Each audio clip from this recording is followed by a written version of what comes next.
పిల్లల్లో ఎముక సమస్య వస్తే ఏమి చేయాలి?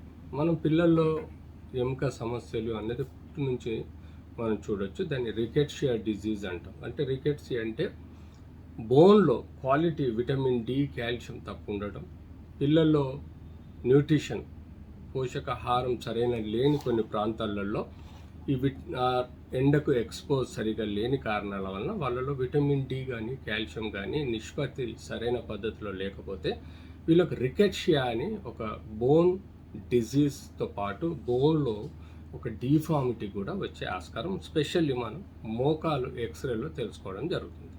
సో అంతేకాకుండా విటమిన్ డి ఎబో 30 ఉందా లేదా, అంతేకాకుండా కాల్షియం ఎబో 9 ఉందా లేదా అనేది మనం చూడాలి. అంతే దాంతోపాటు మినరల్స్ చిల్డ్రన్స్లో ఎలా ఉందనేది చూడాలి. ఇలా మనం రికెట్షియా డిజీజ్ని రక్త పరీక్షలు ఎక్స్రేల ద్వారా తెలుసుకోవాలి. పిల్లలలో ఎక్కువగా నొప్పి, వాపు, మోకాళ్ళు రావడం, ఇతరత్ర కీళ్ళ ఎండ్లలో పెరిగే ఎముక దగ్గర నొప్పి రావడం బట్టి వాళ్ళ యొక్క బోన్స్ స్థితిగతులను తెలుసుకొని రక్త పరీక్షల ద్వారా రికెట్షియా డిజీజ్ ఉంటే దాన్ని మనం ట్రీట్ చేయాల్సిన అవసరం ఉంది. విటమిన్ డి అలాగే కాల్షియం సప్లిమెంట్స్ వాళ్ళకు సఫిషియెంట్గా ఇస్తూ రోజు బట్టలు లేకుండా ఒక హాఫ్ అన్ అవరు ఎండకు ఎక్స్పోజ్ సూర్యరశ్మి, చల్లటి సూర్యరశ్మి అంటే ప్రొద్దున 7 గంటలకు ఉంటుంది. అప్పుడు సూర్యరశ్మిలో పడుకోబెడితే మనకు వారి చర్మం ద్వారా విటమిన్ డి డెవలప్ అయ్యే ఆస్కారం ఉంటుంది. అలా మనం చిల్డ్రన్స్లో సరైన న్యూట్రిషనల్ వాల్యూస్ పెంచి ప్రాపర్గా సప్లిమెంట్స్ ఇవ్వగలిగితే డెఫినెట్లీ రికెట్షియా అనే వ్యాధిని కూడా మనం ట్రీట్ చేయొచ్చు. పిల్లలు ఎక్కువగా ఆడుకొని కింద పడుతుంటారు. పడ్డప్పుడు కీళ్ళల్లో మనకు వాళ్ళకి డిస్లొకేషన్స్ అవుతూ ఉంటాయి, ఫ్రాక్చర్స్ అవుతూ ఉంటాయి.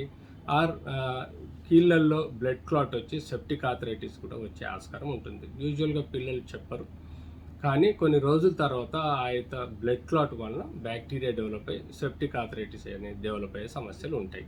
అంతేకాకుండా పిల్లలలో ఇమ్యూనలాజికల్ రోగనిరోధక శక్తి ప్రబంధనం వలన మనకు కొన్ని డిజార్డర్స్ ఉంటాయి. అవి రుమటాయిడ్ ఆర్థరైటిస్ అంటే మనకు కీళ్ళ వ్యాధి, నాన్ రుమటాయిడ్ ఆర్థరైటిస్, దానితోడు కొన్ని ఈ హెరిడిటరీ ఫ్యామిలీకి సంబంధించిన వ్యాధులు, వంశపారపర్యంగా వచ్చే వ్యాధులు వచ్చే ఆస్కారం కూడా ఉంటుంది. సో ఇలా మనము పిల్లలలో డయాగ్నోస్ చేయాల్సిన అవసరం ఉంటుంది. అంతేకాకుండా పిల్లలలో వైరల్ డిజీజ్ వలన కూడా కీళ్ళ నొప్పులు వచ్చే ఆస్కారం ఉంటుంది, బ్యాక్టీరియల్ డిజీజ్ వలన కూడా కీళ్ళ నొప్పులు వచ్చే ఆస్కారం ఉంటుంది. వాటిని మనం సరైన పద్ధతిలో డయాగ్నోస్ చేసి ఎక్స్రే, సిటీ, ఎంఆర్ఐల వలన తెలుసుకోవడం జరుగుతుంది. దానికి తగ్గట్టుగా క్లినికల్గా ఎలా అవుతుందో వాటి తగ్గట్టుగా డయాగ్నోసిస్ పరంగా మనం తీసుకోవాల్సిన స్ప్లింటింగ్ అంటే ఆ జాయింట్కు కేర్ తీసుకోవడం, అలాగే మెడిసిన్స్ అవసరం ఉన్న మెడిసిన్స్ యాంటీబయాటిక్, పెయిన్ కిల్లర్స్ అంటూ ఇచ్చి గ్రాడ్యువల్గా దాని యొక్క సమస్యను సాల్వ్ చేసే విధంగా మనం చూడాల్సిన అవసరం ఉంటుంది. సో అలా